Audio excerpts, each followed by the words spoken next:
want, say, a letter, and if I'm not happy, I move the letter around and then play around again. So if I was to move that to another spot, say there, and then do it again, move machine to selected center, it goes exactly where I want it. For me,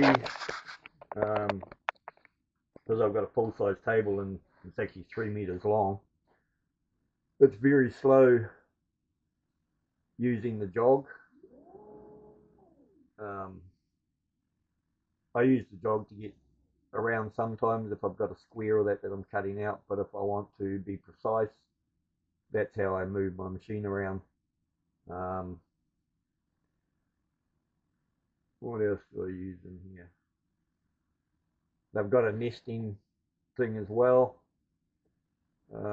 which I guess a lot of you know how to use nesting anyway, but it's great that I've now put that in.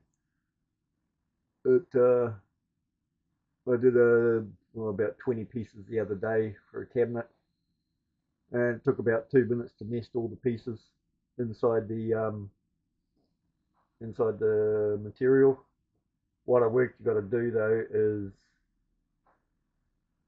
you do an extra piece the size of your material, and I normally do it as a T1 or a T2, and then you select all and hit that up top there, and it automatically moves them in there. So yeah, that's a pretty cool feature I like about it. What else? That's about all I can sort of think of at the moment, but hopefully that gives you all a other layers. You can fade them in and out, close them. What about in here? Select tools. The initial feed rate scale.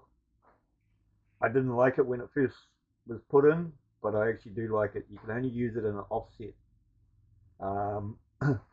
I've found with my lowrider, around about the 75% seems to actually work quite nicely.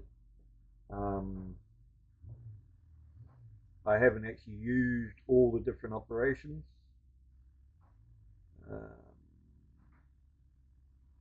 I do use the face a fair bit because I do a lot of surfacing, and I find that to be really good compared to the surfacing. So I do the surface first, and then I do a face as a finish, and it just seems to give a really nice finish for me.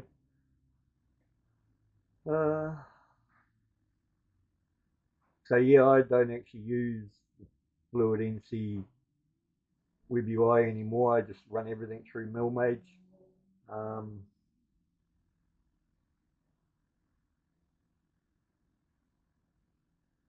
Yeah, hopefully that helps everyone.